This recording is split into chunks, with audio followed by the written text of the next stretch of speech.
Con nuestros temas. Pasamos a hablar del estado de choque o shock. No se les vaya a ocurrir escribir en la historia clínica shock. ¿Por qué? Porque está en inglés. Y es un documento médico legal su historia clínica. Peor en el certificado de defunción. Si lo van a hacer rehacer. Y rehacer un certificado de defunción es un trámite largo. Y hasta les pueden bloquear su código para hacer certificado de defunción. Así que, pero de todas maneras, como en todos los libros, toda la gente está acostumbrada a decir shock, vamos a decir shock, ya está. ¿Qué es el estado de choque? Yes, más o menos. Estado de hipoperfusión, que va a provocar qué? Si hay mala perfusión, ¿qué va a faltar? Entonces también, esto es lo que se oxígeno.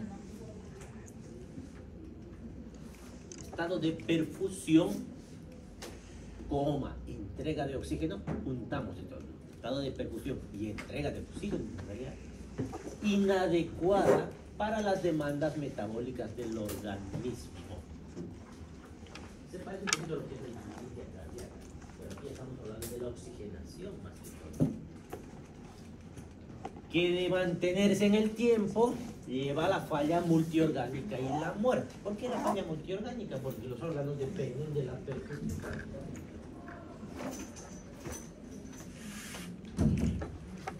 Fisiopatología, un breve repaso para entender los signos y síntomas, porque no hay mucho que hablar de signos y síntomas, son 10 cosas locas, pero hay que entender por qué aparecen. Y para diferenciarlos, si sabemos por qué aparecen, los vamos a tener bastante claro, no vamos a tener que memorizar. Tenemos 4 tipos de choque. Uno es el hipovolémico, otro es el obstructivo, otro es el cardiogénico y finalmente el distributivo. Ahora desglosemos cada uno de estos. ¿Hipovolémico a qué se refiere? ¿Poco líquido? Que no tenemos la suficiente cantidad de volemia, de sangre, para cumplir esa demanda. ¿Por qué puede ser que me falte volemia? ¿Por qué me falta sangre? ¿Cuáles son los motivos? Ya, un traumatismo, una hemorragia, ya sea interna, externa, lo que sea. Pérdida de volumen porque se salió la sangre por algún vaso.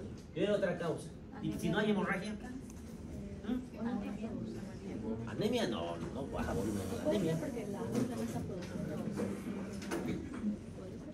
No, porque eso es crónico. Esto es agudo. Anorexia, ¿por qué tendría que bajarles la cantidad de sangre? Hemorragia de inanición, no de choque hipovolémico.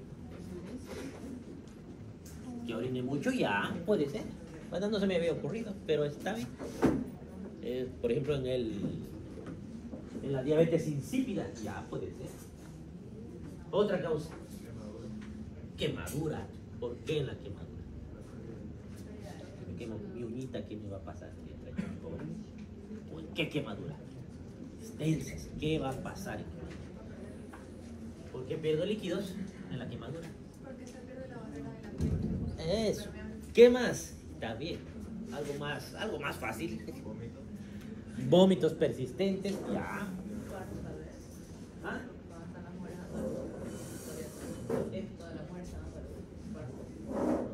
No sé qué sea hipovolémico o sangrado.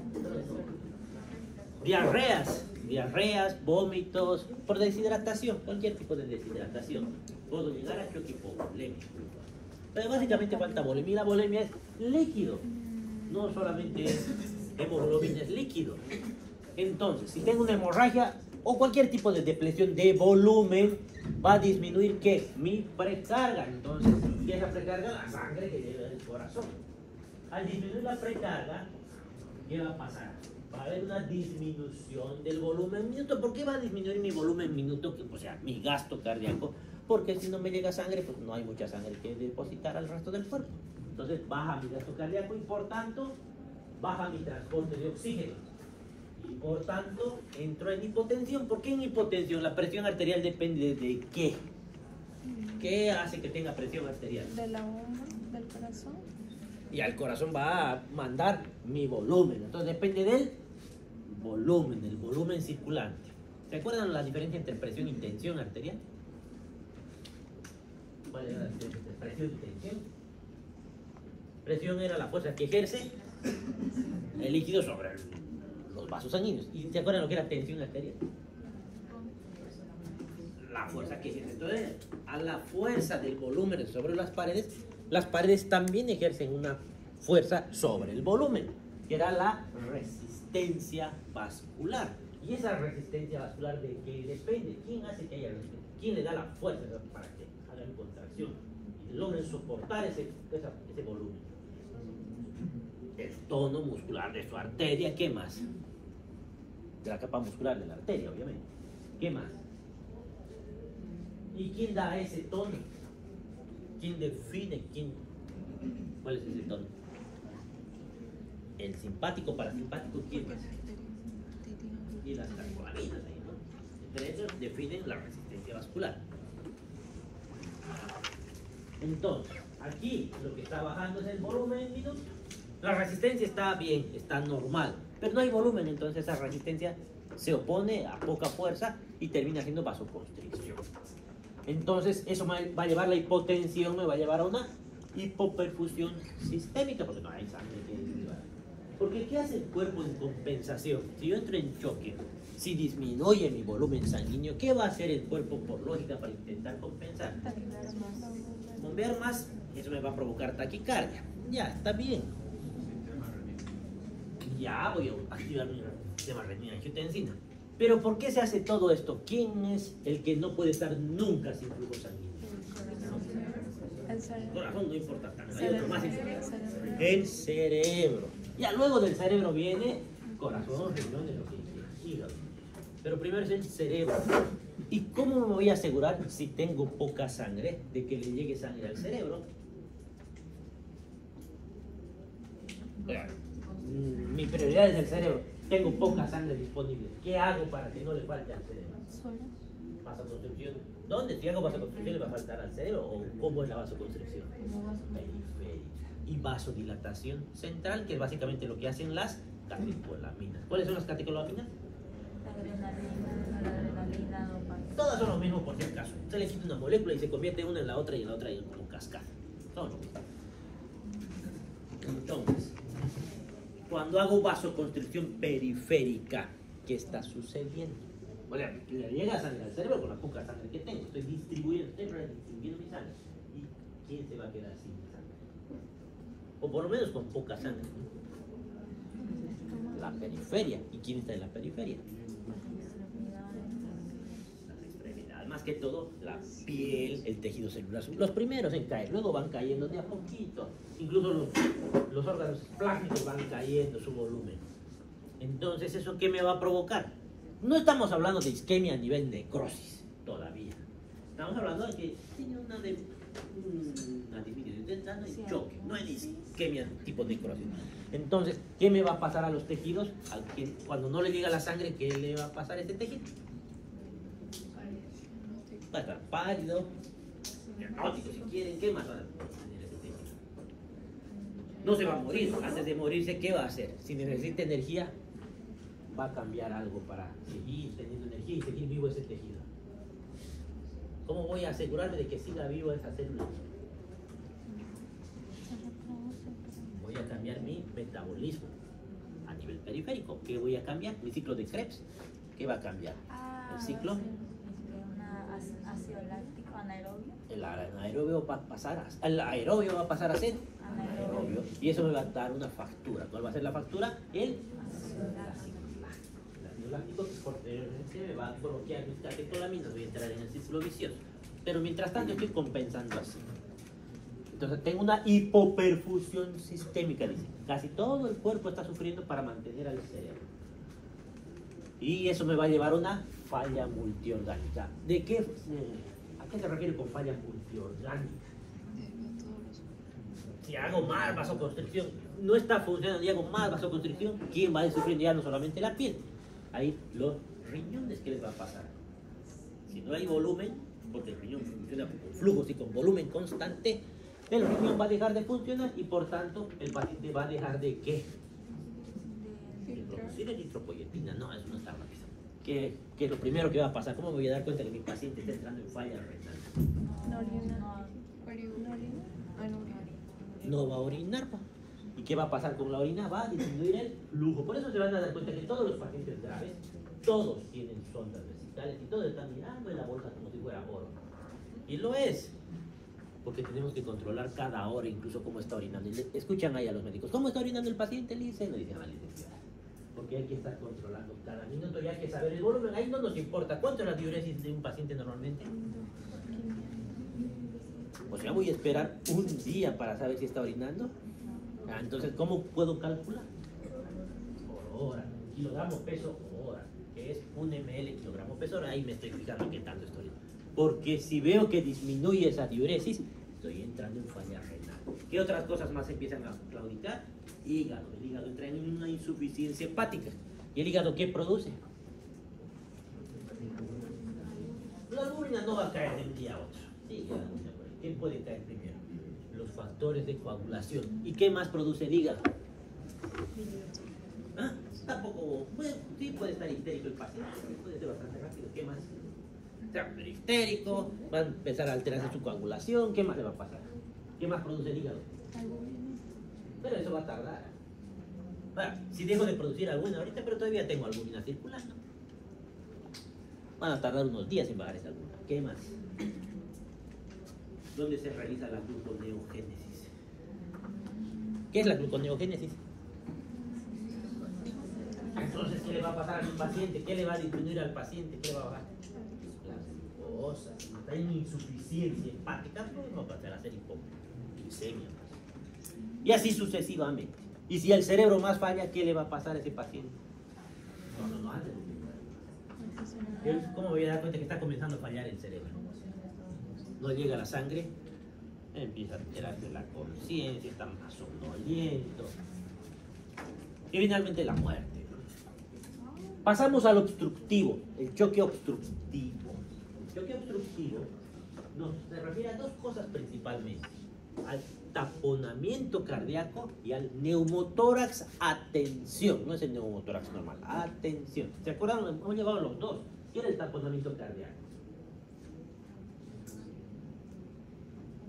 Vamos a dar examen la próxima semana. ¿Qué es el taponamiento cardíaco? ¿Y eso qué va a provocar? Hay tanta sangre, el taponamiento no es solamente un derrame, es demasiado, que hace que el corazón no pueda expandirse.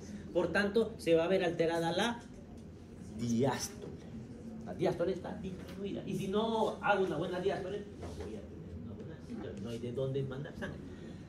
El neumotórax, atención, ¿qué era? Hay tanto aire y sigue entrando y no tiene a dónde salir, que empieza a presionar la cavidad torácica por dentro y por tanto va a disminuir el retorno venoso. La sangre no puede llegar a ese corazón. Entonces estos son choques obstructivos. Y eso me lleva a una falla diastólica.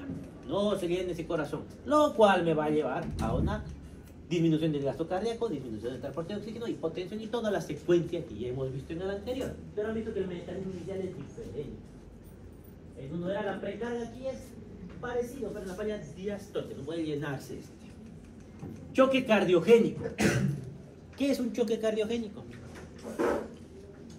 ¿Dónde es el problema del choque cardiogénico? ¿Ah? La bomba cardíaca falla. La bomba cardíaca. ¿Por qué falla? ¿Qué tiene que hacer el corazón normalmente para que funcione? Bomba de sangre. ¿Y eso cómo hace? Tiene que contraerse ese miocardio. Para eso sirve el miocardio. Entonces, lo que haga que se contraiga menos, que puede llevar a choque cardiogénico. ¿Qué puede hacer que se contraiga menos? Que no le llegue oxígeno. Y a un infarto. ¿Qué más? Una isquemia puede hacer que no funcione también. ¿Qué más? Una arritmia cardíaca, una taquiarritmia, por ejemplo, un bloqueo auriculoventricular puede ser alteración de la conducta. ¿Qué más? Una insuficiencia cardíaca que descompense a tal extremo que ese corazón con una cardiomegalia, por un Chagas con paredes delgaditas, ya no tenga la fuerza como para mover eso. Y entró en choque cardiogénico. ¿Ya? O una miocardiopatía hipertensiva, tengo gruesas las paredes de ese miocardio y no hay mucho espacio para que haga mucho ese miocardio. Entonces me lleva a una falla sistólica, ya no es diastólica. Y la falla sistólica igual me va a llevar a gasto cardíaco, disminución y toda la secuencia. Volvemos a ver. Choque distributivo. Cuando hablamos de choque distributivo, salud, ¿a qué nos referimos? Tengo problemas en mi bomba distributivo. ¿Mi miocardio está fallando? No, está normal. ¿Me falta sangre? ¿He sangrado? No. ¿Me he deshidratado? Tampoco. ¿Qué ha pasado? Choque distributivo. La distribución de ese volumen de sangre no es la mejor. Algo ha fallado. Está distribuyendo mal ese volumen. ¿Dónde está distribuida la sangre? ¿Está en qué espacio? ¿Dónde más? Los vasos sanguíneos, que son arterias y venas, y finalmente los capilares. En el choque distributivo, ¿de qué dependía la presión, hemos dicho? Del volumen. ¿Aquí el volumen está fallando? No. ¿Qué está fallando entonces? Era lo contrario al volumen. ¿Quién se oponía al volumen? La resistencia. La orden para que haga contracción está fallando. Y tenemos ahí tres posibilidades. El choque puede ser neurogénico. ¿Dónde está el problema? En su sistema nervioso. ¿Cuál? No está en el cerebro. Está en el simpático y parasimpático el problema. El problema puede estar por un choque anafiláctico. El problema puede ser un choque séptico. Todos los que alteran la contracción de ese vaso sanguíneo. Entonces, la sangre está normal, hay la misma cantidad, solo que como se ha vasodilatado, como que se ha soltado, ya no está ejerciendo la presión sobre ese volumen, la presión arterial empieza a caer y por tanto el retorno disminuye. Tenemos disminución de las resistencias vasculares que me va a disminuir el volumen minuto y me va a disminuir, va a haber una mala distribución del flujo. Si tengo mala distribución del flujo, mis capilares están en éxtasis. ¿Por qué no se está moviendo la sangre de mis capilares? Y la sangre que no se mueve, ¿qué le pasa? Coágulo. Y empiezan a hacer microtrombos ahí en mis capilares y se va a ver eso en el paciente. Yo voy a ver hacer el examen físico. Y todo me lleva a la falla multiorgánica. Etapas del shock. Tenemos el shock compensado, donde hay una disminución de la volemia, disminución del tono vascular. La disminución del tono vascular me va a llevar a una taquicardia para intentar compensar, para lograr aumentar el gasto cardíaco, pero me va a caer mi presión arterial. La disminución de la volemia o la falla de bomba me van a disminuir el gasto cardíaco, me va a bajar la presión arterial y va a venir al rescate la actividad simpático-adrenérgica, aumentando la contractilidad, aumentando el retorno venoso y haciendo una vasoconstricción arterio-venosa. Hasta por ahí está compensado. Ya. Si no logro compensar, los mecanismos son insuficientes que los van a hacer. Al principio logro compensar, pero después de la compensación voy a tener una hipoperfusión tisular generalizada, lo que entendemos por choque. Me va a llevar a una hipoxia isquémica, la hipoxia celular me va a llevar a una acidosis láctica.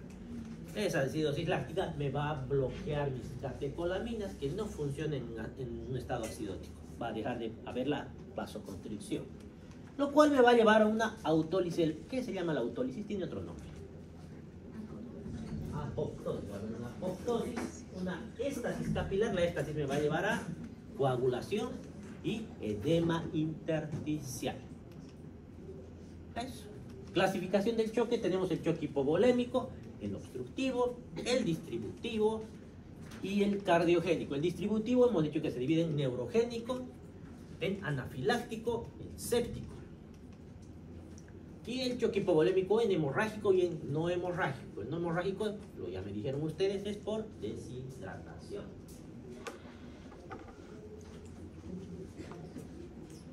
Definiciones asociadas. Esto prestenle atención, voy a preguntar en el examen.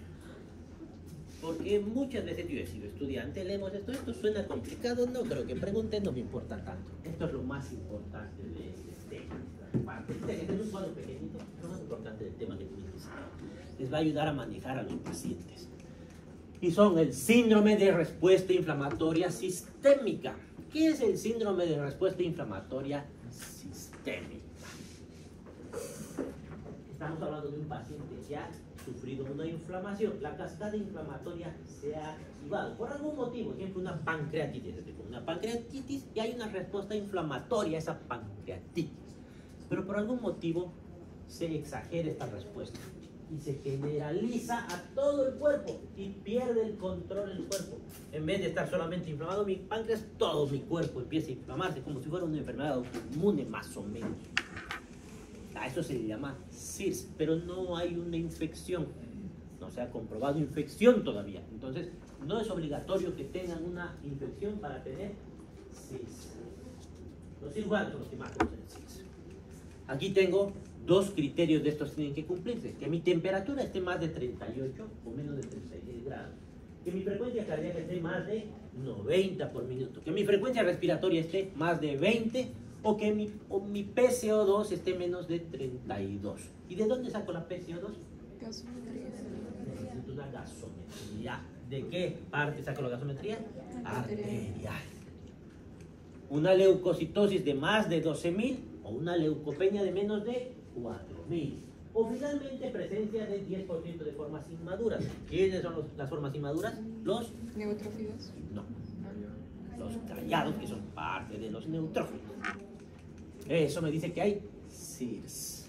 Ahora, si hay este SIRS y a eso le aumento una infección, ya estoy hablando de sepsis. Y necesito aumentar a todo esto que he encontrado, a dos de estos le aumento otro criterio más: alteración del estado de conciencia. ¿Y por qué habrá alteración del estado de conciencia? Estamos hablando de shock. Entonces, ¿qué está provocando la alteración del estado de conciencia? Falta del aporte sanguíneo al cerebro. Entonces tengo síndrome de bajo débito cerebral por la hipotensión. Tengo hipoxemia, que dice que es PO2 de menos de 72 a una FiO2 de 0,21. ¿Qué significa eso? Insisto, en la universidad nadie le presta mucha atención, pero es básico, más los internos interpretan esto. ¿Qué es la PO2 de 72? ¿Cuánto es la PO2 normal? ¿Ah? Desde más es, desde 80 es por lo menos. ¿Ya? Y esa PO2 vamos a obtener con la gasometría.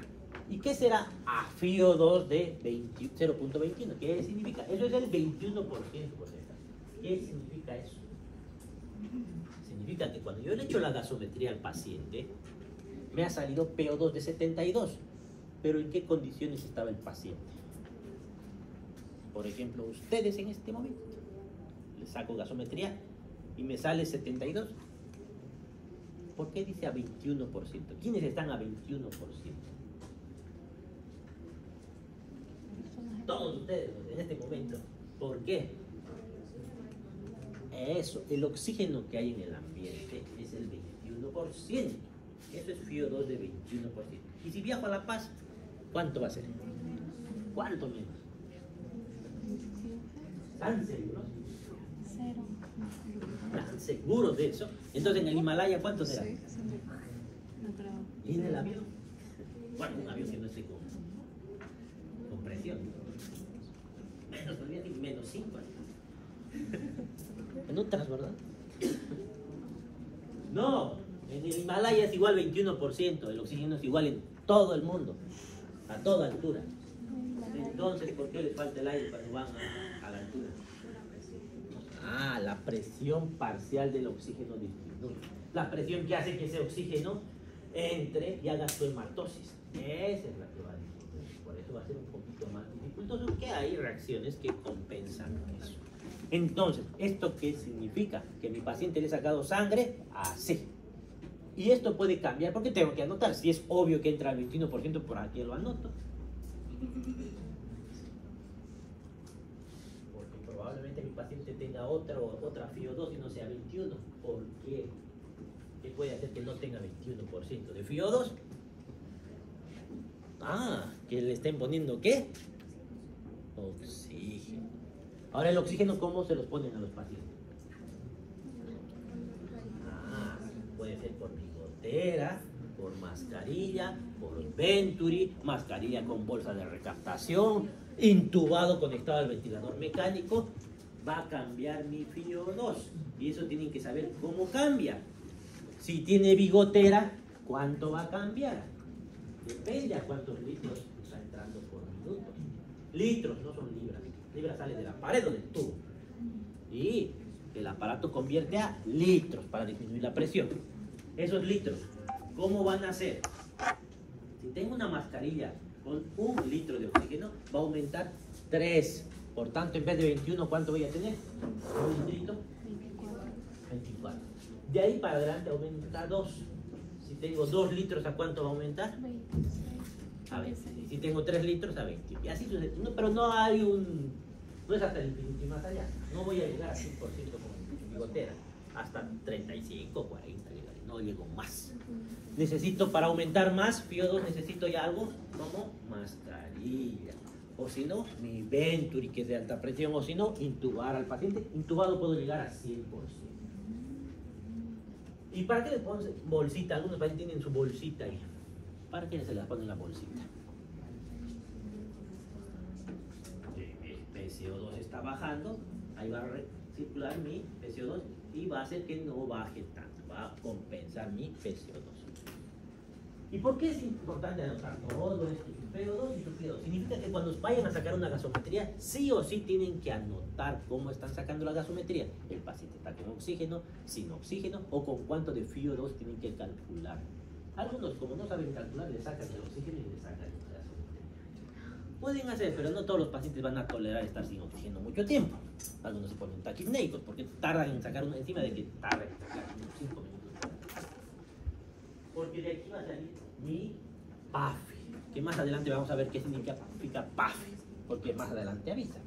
Bueno, les voy adelantando. PAFI viene de PO2, FiO2. PAFI de la PO2, Fi de la FiO2. Entonces, divido lo que me salga de mi PO2 sobre la fracción de oxígeno inspirado, mi FiO2. Depende de cómo está recibiendo el paciente oxígeno.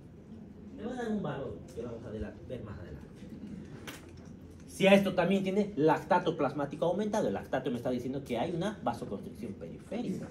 Y si tengo oliguria de menos de 30 ml o 0.5 ml por kilogramo peso hora. ¿Ya? ¿Cuánto es la diuresis normal? 1 ml kilogramo peso hora. Aquí 0.5 ya estoy entrando en oliguria.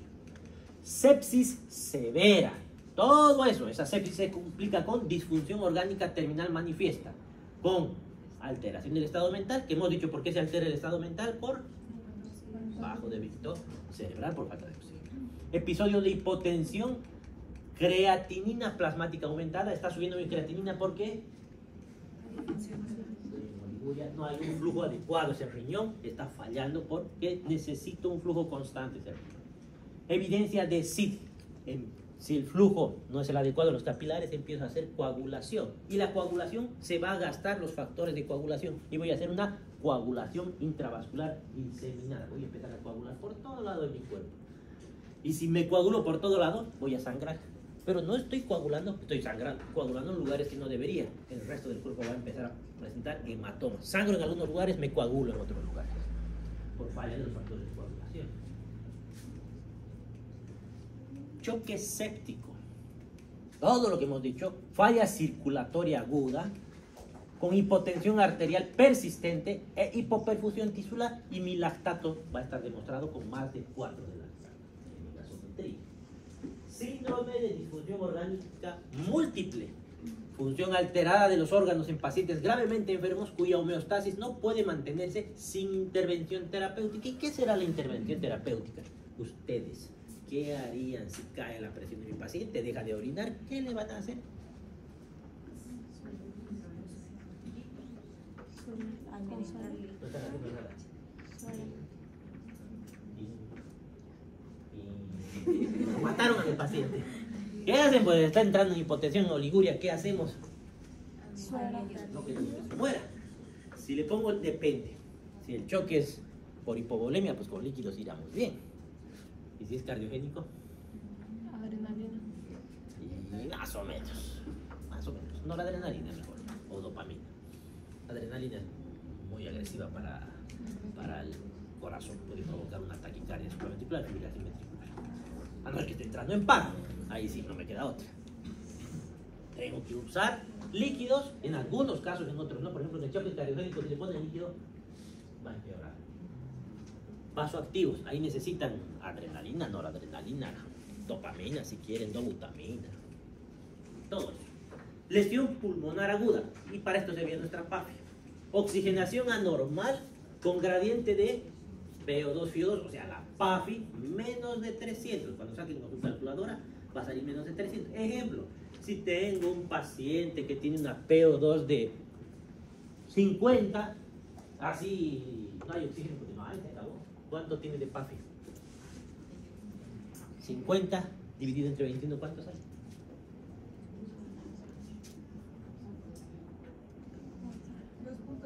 2.3, entonces tiene 230 de PAFI. Y dice, menos de 300 es una lesión pulmonar aguda. Opacidades bilaterales en la radiografía. ¿Qué será eso? En la radiografía de tórax veo opacidad. Estoy viendo manchas blancas. Ustedes no han llevado radio todavía. Ya van allá. Hay manchitas blancas por todo el pulmón. Signos de edema pulmonar. Presión de enclavamiento de la arteria pulmonar de menos de 18. Está diciendo que están entrando en lesión pulmonar aguda. Síndrome de dificultad respiratoria del adulto. SDRA. Hay del neonato, del recién nacido. El síndrome de dificultad respiratoria del recién nacido no es por esto. ¿Por qué es? ¿Qué le falta a ese neonato prematuro? Surfactante. No tiene surfactante. Pero en este caso, en los adultos, ese no es el problema. Es una forma grave de lesión pulmonar aguda con una PAFI de menos de 200. Eso que han calculado, si sale menos de 200, ¿qué significa? Que estoy poniéndome muy mal. Estoy en síndrome de distrés respiratorio agudo. ¿Y para qué nos sirve? Si es menos de 150 hay que intubar al paciente, si no va a fallecer. O si tiene más de 60 años y estoy con menos de 200, igual hay que intubar al paciente. No va a fallecer en las próximas horas. Ya, todo eso hemos entendido. Para entender estas pocas cosas que dice, ¿cómo me voy a dar cuenta que mi paciente está en choque? Todo lo que hemos explicado, me imagino que ya se habrán dado cuenta. ¿Qué voy a ver en mi paciente en choque? ¿Cómo lo voy a ver? Bailando, feliz, riendo, comiendo, chateando. Primero que tengo que entender los factores que definen la forma de presentación. Tipos de choque, ya hemos visto cuál es el tipo de choque. La edad, mientras más edad tiene el paciente, menos compensación tiene y peor va a estar. Si hay enfermedades preexistentes, si tengo una insuficiencia cardíaca de base, pues es más complicado que pueda salir del choque. Se van a ver mucho más fácilmente todos signos. Velocidad de presentación. El choque neurogénico es casi inmediato. En cambio, los otros tipos de choque van a ir evolucionando con el paso de las horas, a veces de los días. Y son más difíciles de darse cuenta al principio. Efectos farmacológicos, que si los medicamentos están funcionando. ¿Y qué voy a encontrar al examen físico? Encuentro hipotensión arterial. Si no tengo hipotensión, no estoy en choque. Mi paciente está en choque cardiogénico. ¿Cuánto está su presión? 210. ¿Cómo va a estar? Choque está con 210, es histórica. Primero tiene que estar hipotenso. Luego taquicárdico, taquipneico. Tiene que estar pálido. Tiene que estar frío por la vasoconstricción periférica. Pálido lo mismo por la vasoconstricción periférica. Voy a estar sudando. Eso se llama diaforesis. ¿Y por qué va a sudar el paciente? No que le faltaba líquido. ¿Por qué suda? Suda, si estoy en choque de salud. Si estoy en choque, no tengo mucho líquido porque sudo. Aquí hay una diferenciación. Si estoy deshidratado, seguramente no voy a sudar, no me voy a dar cuenta. Pero en los otros pacientes que no están deshidratados porque sudan, ¿cómo hemos dicho que hace el cuerpo cuando estoy entrando en choque? ¿Qué tengo que hacer? La resistencia vascular, ¿qué hace? Hace vasoconstricción. ¿Pero por qué hace vasoconstricción? ¿Quién manda a hacer? ¿Quién ordena que haya esa vasoconstricción? El sistema simpático y parasimpático, ¿no es así? Ellos tienen sus efectos alfa, beta, alfa 1, alfa 2, beta 1, beta 2. Y entre esos efectos está la sudoración. Es un efecto que no tiene mucho que ver, pero que va a suceder por eso. Lo mismo que la broncodilatación, broncoconstricción, depende del simpático, parasimpático. Algo parecido sucede ahí. Depende del simpático más que todo. va a haber cianosis, piel moteada o el lívidos reticulares, que son esa piel como malita. ¿Por qué es eso? Porque hay vasoconstricción en los capilares y estos capilares están comenzando a entrar en estas, están en vías de coagularse. Lívido reticular se llama. No es lo mismo que cuando la piel es muy blanca y muy delgada y se ve ahí una mallita cuando hace frío, pero es parecido, no está muy lejos. Alteraciones del estado de conciencia, ya me dijeron por qué. Oliguria. Todo eso puedo encontrar en el examen físico de un paciente que está entrando en choque. Patrones hemodinámicos del choque. Esto es para que lean en su casa con calma, pero básicamente les dice, por ejemplo, en los tipos de choque, el volumen por minuto, ¿cómo va a estar? Disminuido en todos menos en el distributivo, porque el problema no es el volumen, es la resistencia vascular. Y así sucesivamente todos estos les dicen cómo están en cada uno de ellos para que aprendan a diferenciar los diferentes tipos de estado de choque y qué hacer para darles tratamiento o solución. Diagnóstico: choque hipovolémico. La piel va a estar fría, pálida, sudorosa, pero en la deshidratación no hay sudoración y ni turgencia cutánea a través del signo del pliegue positivo. El signo del pliegue, ¿qué era? Lo habíamos llevado. ¿Qué tenía que pasar? ¿Estaba así? ¿Qué pasaba? ¿En quiénes no se hace eso? ¿Por qué? Porque la laxitud de la piel hace que eso ya esté así. Entonces no hago. ¿Qué más tengo? Taquicardia e hipotensión. Choque obstructivo, distensión de las venas del cuello. Va a haber una ingurgitación yugular. Pulso paradójico, estrechamiento de la presión de la sistólica y diastólica, se van a acercar ambas. En la auscultación, silencio auscultatorio pulmonar en el neumotórax y ruidos cardíacos hipofonéticos en el taponamiento cardíaco. Porque hemos dicho que las dos causas son de obstrucción. Una de las dos debe tener el paciente. En el neurogénico, piel inicialmente está caliente, rosada y seca. Demora en ponerse pálida, fría y pegajosa. No hay sudoración porque aquí no hay estímulo simpático porque ha habido una lesión de la médula espinal. Hemos tenido un paciente en emergencia, lo han debido ver la mayoría, el que se lanzó de un puente y se fracturó y estaba en choque neurogénico. Han visto entonces eso. Hipotermia por incapacidad de los vasos de la epidermis de contraerse y evitar la pérdida de calor. Como están vasodilatados los vasos, empiezan a enfriarse y de esa manera el paciente entra en hipotermia. Cúmulos de sangre en determinadas partes del cuerpo por efecto de la gravedad, que dejan las partes superiores pálidas o cianóticas. La frecuencia cardíaca es variable y depende del tipo de intoxicación y muchos tienen tendencia a la bradicardia por el efecto simpático-parasimpático. Bradipnea, patrones respiratorios anormales o parada respiratoria. Luego tengo el choque anafiláctico. ¿De qué es el choque anafiláctico? ¿Anafilaxia qué es? Es una reacción alérgica muy fuerte. El cuadro depende de la velocidad de reacción del órgano blanco. Mientras más veces se expongan a este alérgeno, mucho más rápida y fuerte va a ser la reacción anafiláctica. Eritema generalizado y o urticaria. ¿Qué es urticaria?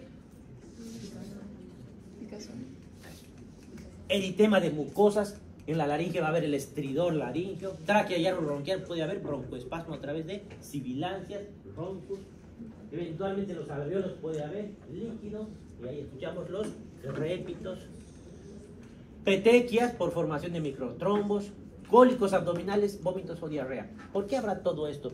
¿Por qué habrá un cólico? ¿Por qué duele el abdomen? Lo mismo les pasa a los pacientes en cetoacidosis diabética, les duele el abdomen. ¿Por qué será? Si tengo mala perfusión, ¿quién hemos dicho que cae? Primero es la piel, seguido el subcutáneo. Luego, ¿quién importa menos? Los órganos esplácnicos. Y por tanto, el dolor es por isquemia, por si acaso. ¿Ya? Hipotensión y disnea.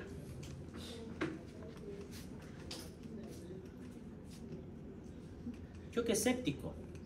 Las manifestaciones incluyen aquellas relacionadas a una respuesta de infección, más taquicardia, taquipnea, alteraciones en la temperatura, leucocitosis y de la disfunción orgánica, cardiovascular, respiratoria, renal, hepática, hematológica. Hipertermia en ancianos, en niños no siempre va a haber hipertermia, en ellos todavía está mal calibrado su hipotálamo, hace a veces hipotermia. Piel eritematosa, pálida o cianótica. Inicialmente hay un alto volumen de minuto con vasodilatación generalizada. Inicialmente. Falla multiorgánica múltiple por alteración generalizada del metabolismo del oxígeno y de la glucosa. ¿Se acuerdan lo que hemos dicho de la insuficiencia hepática por la gluconeogénesis? Petequias por el desarrollo de microtrombos y permeabilidad vascular aumentada con edemas por el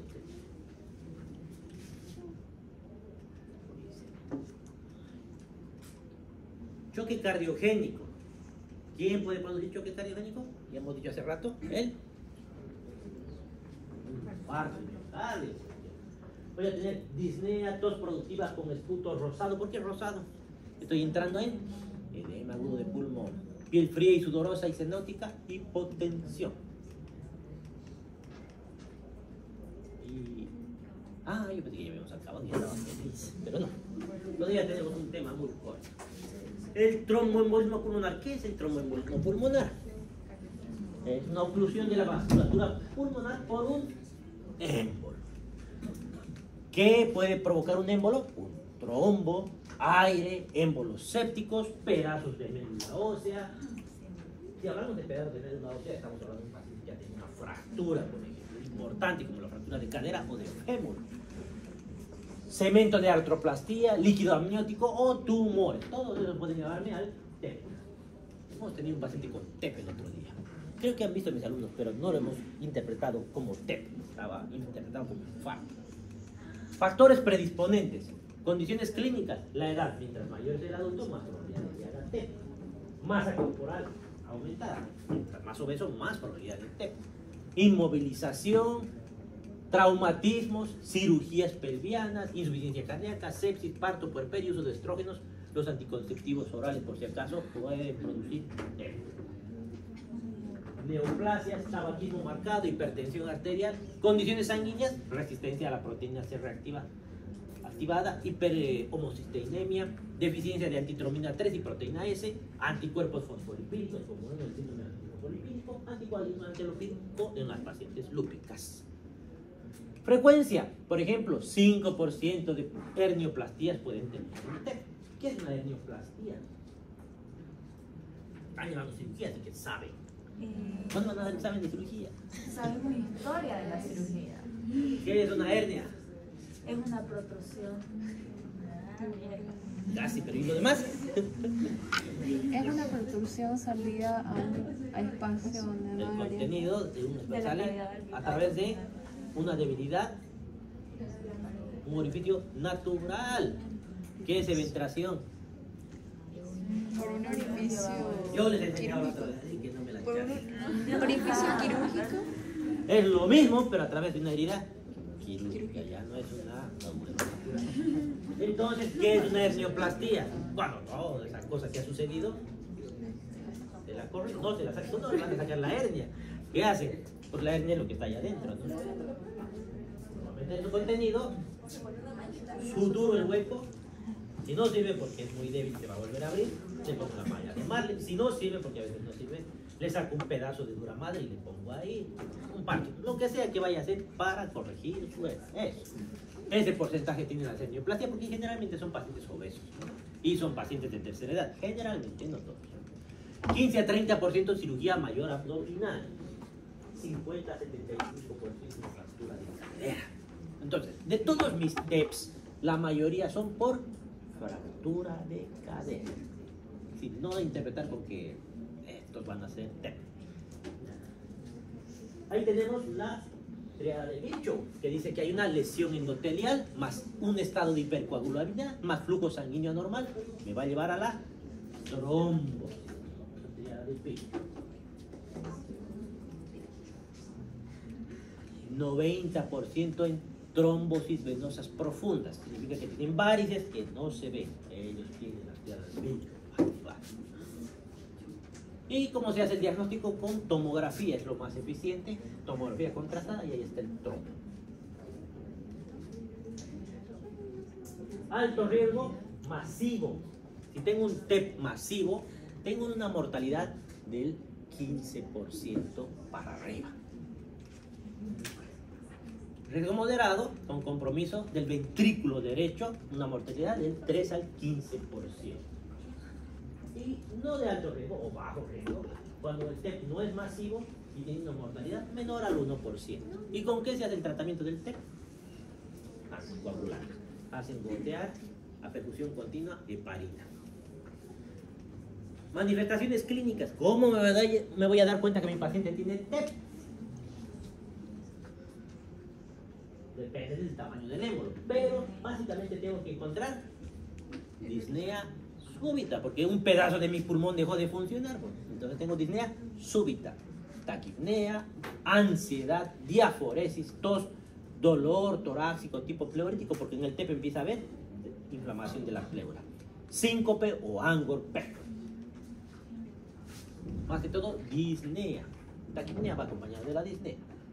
Aprehensión. Aprehensión es la sensación de que va a fallecer el paciente. Me voy a morir. Es por esto. Diaforesis, taquicardia, taquipnea, cianosis, hemoptisis, colapso cardiovascular y parada cardíaca o muerte súbita. TEP masivo va a haber cianosis, síncope y colapso cardiovascular. TEP periférico no masivo, dolor pleurítico, tos y hemoptisis. Y eso sería todo. Y acabamos casi. Ahora sí. Son libres, estudien para su examen.